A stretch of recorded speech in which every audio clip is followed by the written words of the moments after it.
nous, candidats président de la République, après avoir procédé à notre devoir civique, comme vous pouvez le voir, avons été témoins des faits d'irrégularité grave de l'opération de vote de ce 20 décembre 2023, irrégularités ayant été observées et constatées par nos témoins et par des observateurs électoraux ainsi que par les électeurs congolais eux-mêmes.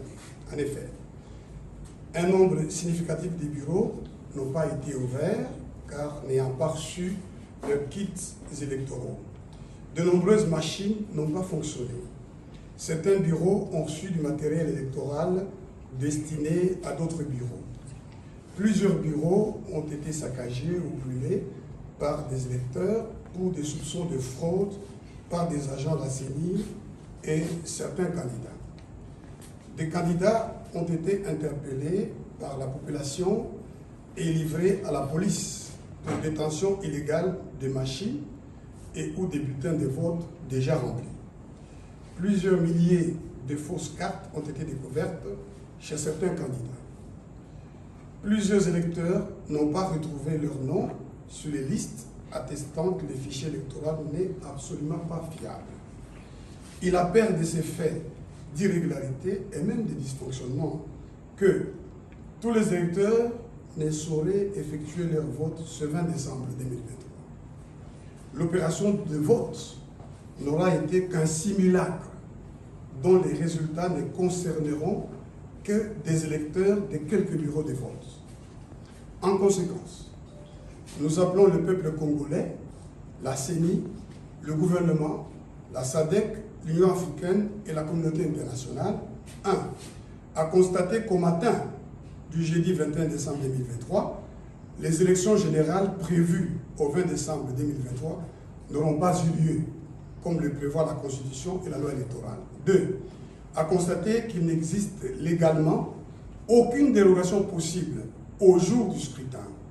La dérogation ne concernant que les heures d'ouverture et de fermeture.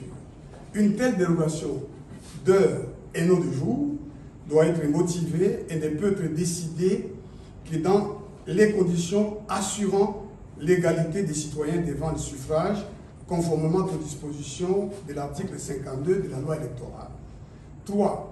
à constater l'impossibilité constitutionnelle et légale pour la CENI de déroger au jour fixé pour l'élection générale, c'est-à-dire le 20 décembre 2023, comme l'a relevé la Cour constitutionnelle sous R-Cons 2120 en réponse à notre requête, en examen de la régularité du processus électoral en question, par l'usage du concept délais électoraux incompressibles. Agir autrement consisterait à consacrer une prise de pouvoir par la force et son exercice en violation de la Constitution, ce qui obligerait le peuple congolais à y faire échec conformément aux dispositions de l'article 64 de la Constitution. 4. à exiger la réorganisation de ces élections ratées par une CENI autrement composée à une date qui sera fixée dans les conditions d'égalité de toutes les parties prenantes.